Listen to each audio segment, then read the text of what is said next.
बिस्मिल्लाहिर्रहमानिर्रहीम। अस्सलाम वालेकुम डियर स्टूडेंट्स।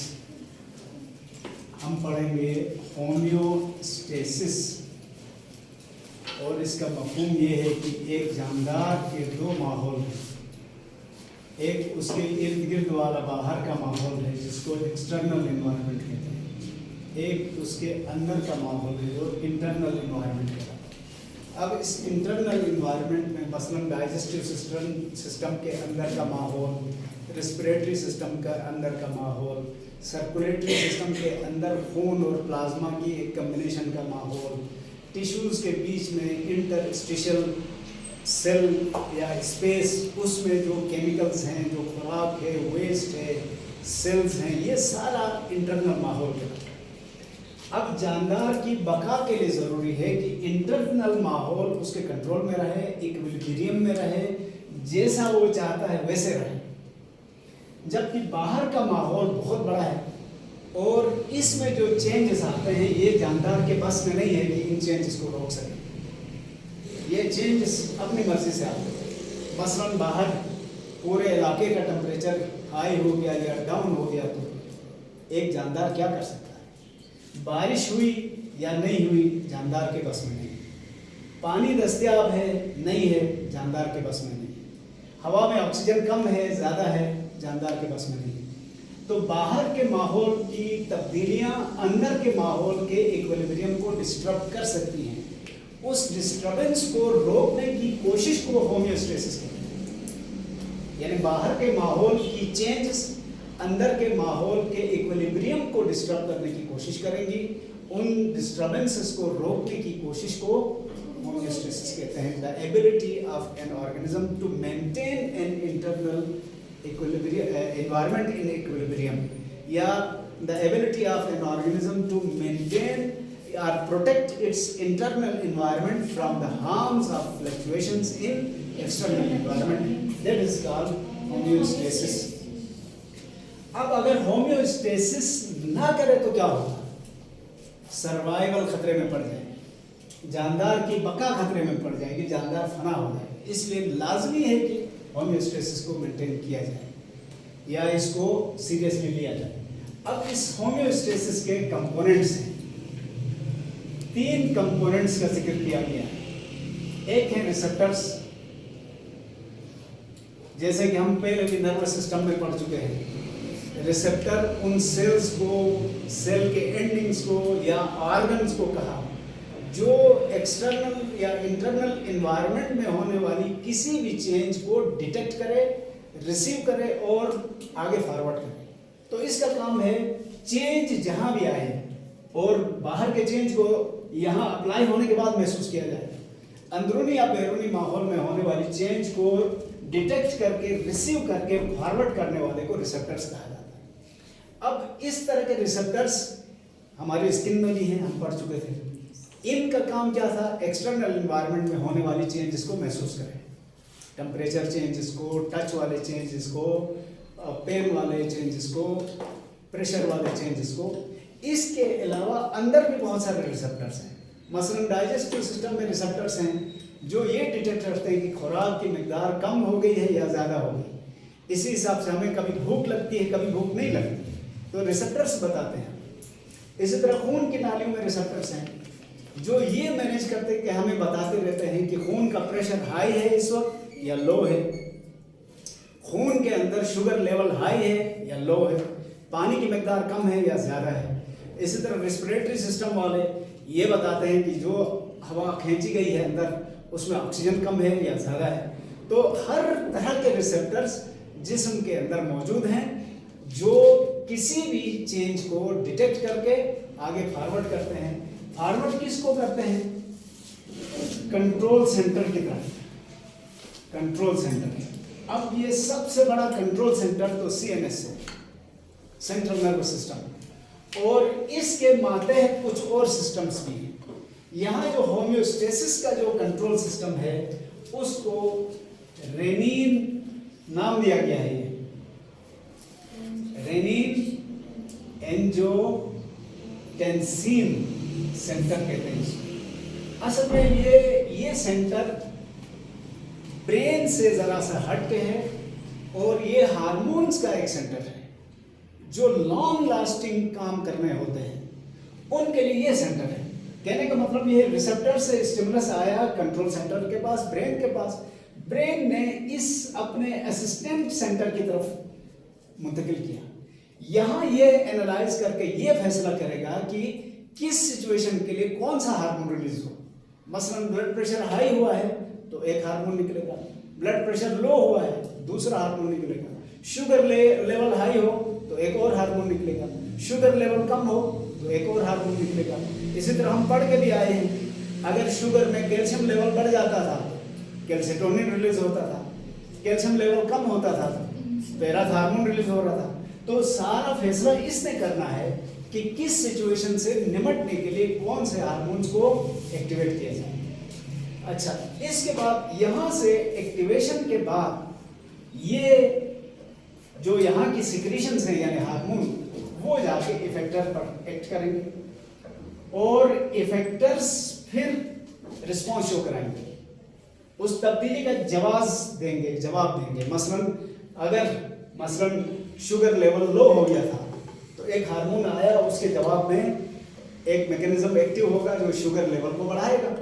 मसलन ग्लाइकोजन को ग्लूकोज में कन्वर्ट करके शुगर का लेवल बढ़ाया जाएगा, तो ये जवाब आएगा। दूसरा, ये इफेक्टर ये भी फैसला करेगा कि ये जो जवाब है ये कब तक दिया जाए। मुसलसल तो कोई भी जवाब नहीं दिया जा सकता, कब तक ये जवाब दिया जाए कब नहीं दिया जाए।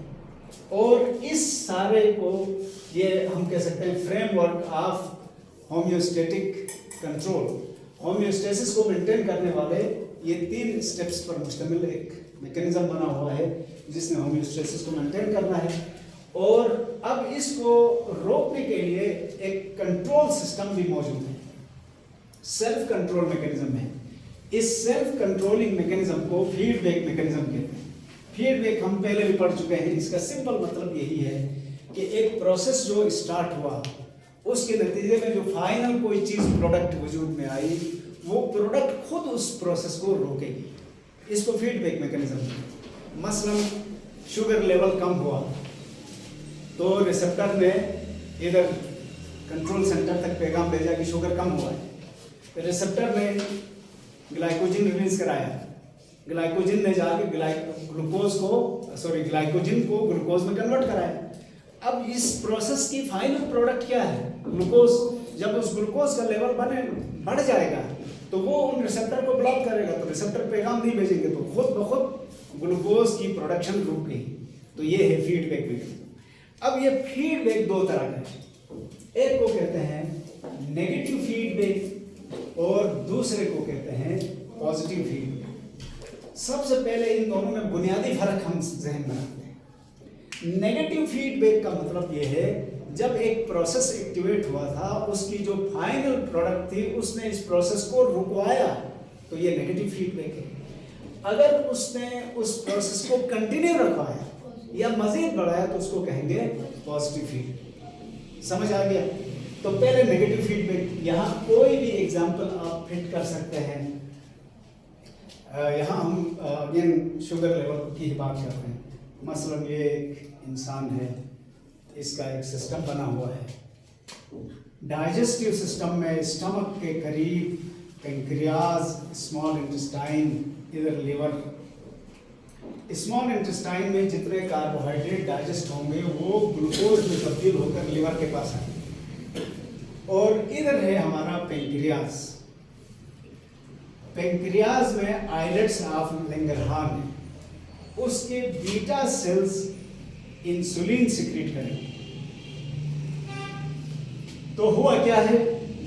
शुगर लेवल हाई हुआ है, किसमें? ब्लड में। तो वहां के जो शुगर के रिसेप्टर थे वो अपने सेंटर तक पैगाम भेजेंगे शुगर लेवल हाई हो रहा है। वो फिर क्या करेगा?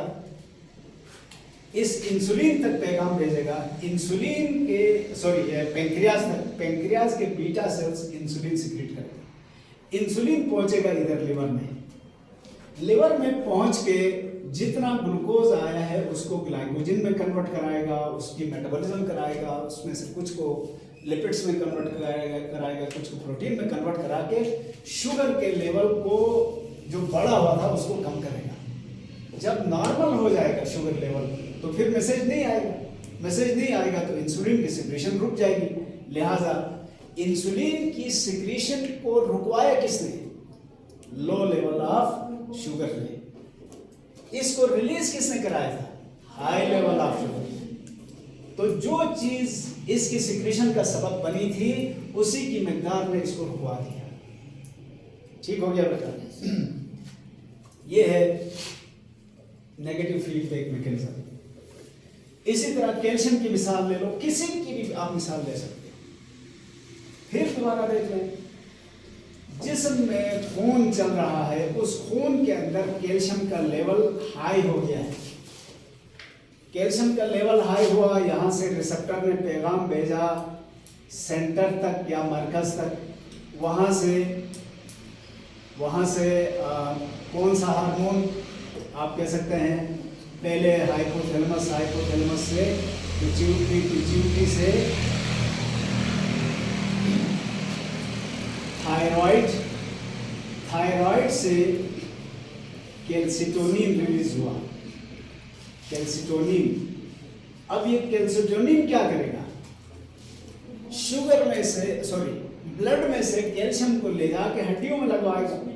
हड्डियों में लगाते जाएगा और जो ही खून के अंदर कैल्शियम की मिकदार कम हो गई तो यहाँ रिसेप्टर्स ने पैगाम भेजना छोड़ दिया।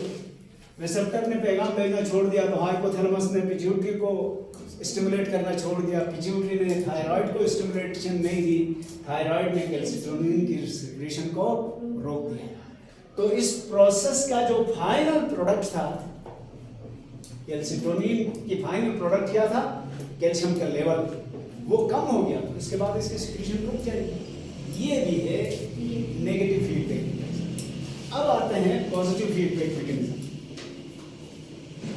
पॉजिटिव फीडबैक मैकेनिज्म में क्या कहा था? जो हार्मोनल सिक्रीशन होगी वो कंटिन्यू रहेगी या इनहांस हो जाएगी, मजीद बढ़ जाएगी। इसकी दो मिसालें हम पहले पढ़ चुके थे।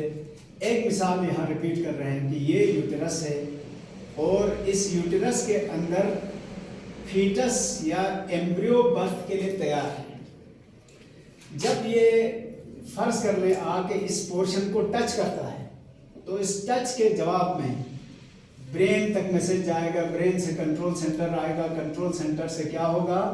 हाइपोथैलेमस, हाइपोथैलेमस से पिट्यूटरी, पिट्यूटरी से पोस्टीरियर लोब से ऑक्सीटोसिन रिलीज होगा। ऑक्सीटोसिन रिलीज होगा और ये अप्लाई होगा इधर अपर साइड पर।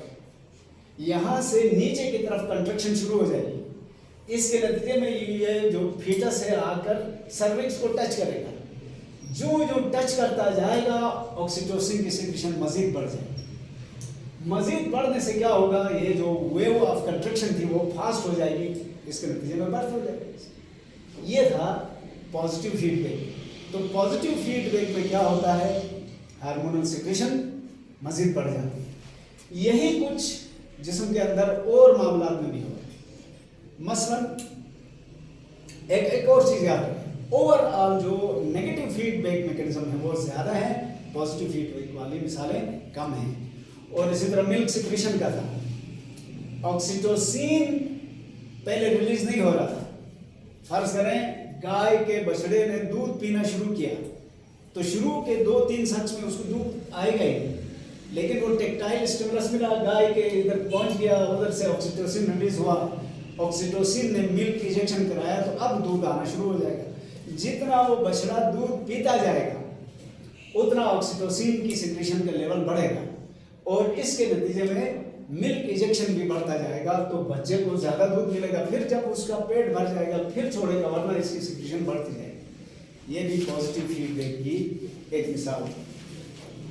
तो ये फीडबैक मैकेनिज्म कंट्रोल कंप्लीट हो गया। और मिसालें हैं तो आप बुक में पढ़ लें, अगर कोई समझ में नहीं आया मुझसे पूछ लें। अब हम आते हैं दूसरे एक और छोटे से टॉपिक की तरफ। होम्योस्टेसिस तो एक जनरल टर्म है। इसके कितने पार्ट्स हैं? 3 अहम पार्ट्स। एक है थर्मो रेगुलेशन, दूसरा है ऑस्मो रेगुलेशन और तीसरा है एक्सक्रीशन। इनमें से हम एक्सक्रीशन एक और चैप्टर में पढ़ चुके हैं, एक्सक्रीटरी सिस्टम आप मेन में पढ़ चुके हैं, थर्मो रेगुलेशन इसी चैप्टर में पढ़ चुके हैं। अब बचता है ऑस्मो रेगुलेशन। तो सबसे पहले इस ऑस्मो रेगुलेशन की डेफिनेशन। ऑस्मो रेगुलेशन क्या है? Regulation of gain and loss of water and solutes by an organism. किसी जानदार के जिस्म में पानी और सॉल्यूट्स के दाखिल होने और उसके जिस्म से पानी और सॉल्यूट के खारिज होने को रेगुलेट करना, अपनी मर्जी के मुताबिक मुकर्रर करना, यह ऑस्मो रेगुलेशन कहलाता है। अब मैं एक मिसाल के तौर पर, पहले तमहीद के तौर पर आपको बता रहा हूँ। मसलन हमारे जिस्म में पानी के दाखिल होने के भी 4 रास्ते हैं, इसके खारिज होने के 4 रास्ते। दाखिल सबसे पहले कहाँ से होता है? ड्रिंक, अब पानी पीते हैं डायरेक्ट। दूसरा, फूड में भी हमारे पानी शामिल होता है, इवन रोटी में भी पानी होता है, कम है बहुत, लेकिन रोटी में पानी है, क्योंकि आपने आटे में पानी मिला के जब गूंदा था फिर रोटी बनी थी। कुकिंग में बहुत सारा पानी उड़ गया, लेकिन अभी पानी है।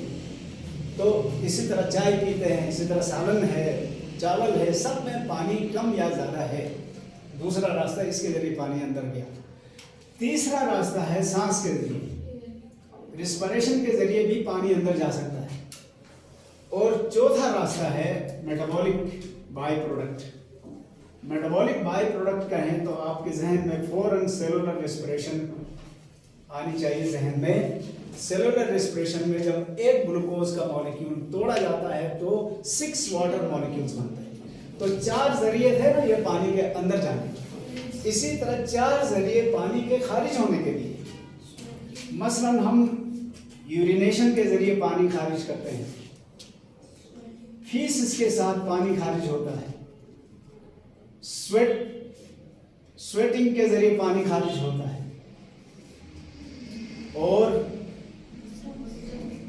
रिस्पिरेशन के जरिए पानी खारिज होता है। सांस के जरिए जब अंदर जाता है तो बाहर भी आता है। मेरी बात पहुंच रही है आप तक? मैं ये कह रहा हूं कि पानी के अंदर जाने के भी 4 रास्ते हैं, बाहर जाने के भी 4 रास्ते हैं। अब इसकी रेगुलेशन का क्या मतलब है? रेगुलेशन का सिंपल मतलब ये है, हमें अपने जिस्म में पानी की जितनी मिकदार चाहिए उस हिसाब से हम इन दोनों प्रोसेसेस में बैलेंस पैदा करें। मसलन अगर जिस्म में हमें एक मुनासिब मिकदार में पानी चाहिए तो हम क्या करें, जो बाहर से पानी आता है और जो जा रहा है उनमें बैलेंस पैदा करें, तो हमारे जिस्म में पानी की मिकदार कांस्टेंट है। अगर हम चाहते हैं कि जिस्म में पानी बढ़ा दें तो क्या करें, आने वाले पानी को वेलकम करें, जाने वाले को रोकें, तो जिस्म में अंदर पानी बढ़ जाएगा। पानी जिस्म से कम करना चाहें तो क्या करें, जो आ रहा है पानी उसको रिड्यूस करें, या जो जा रहा है उसको एनहांस करें। तो ज्यादा पानी निकल जाएगा तो पानी जिस्म में कम हो जाएगा। इस कंट्रोल मैकेनिज्म को क्या कहेंगे? रेगुलेशन कहेंगे। और इसी रेगुलेशन में क्योंकि पानी इन्वॉल्व है, पानी के साथ अमूमन कुछ न कुछ मिनरल्स भी मौजूद होते हैं, इसलिए पानी और मिनरल्स को दोनों को एक साथ देखेंगे। आने वाले और जाने वाले पानी और सॉल्यूट्स की कंसंट्रेशन को रेगुलराइज करना या अपनी मर्जी के मुताबिक मेंटेन करना ऑस्मो रेगुलेशन कहलाता है। ठीक हो गया बेटा? अब ऑस्मो रेगुलेशन कौन किस तरह से करता है, ये डिपेंड करता है जानदार के माहौल पे। हर माहौल में एक ही फार्मूला नहीं चलता। खुश्की में और तरीका है, पानी में और तरीका है। पानी में भी अगर फ्रेश वाटर है तो और मैकेनिज्म, मेरीन वाटर है तो और मैकेनिज्म। उसको समझने के लिए हमें पहले टोनिसिटी को पढ़ना पड़ता है।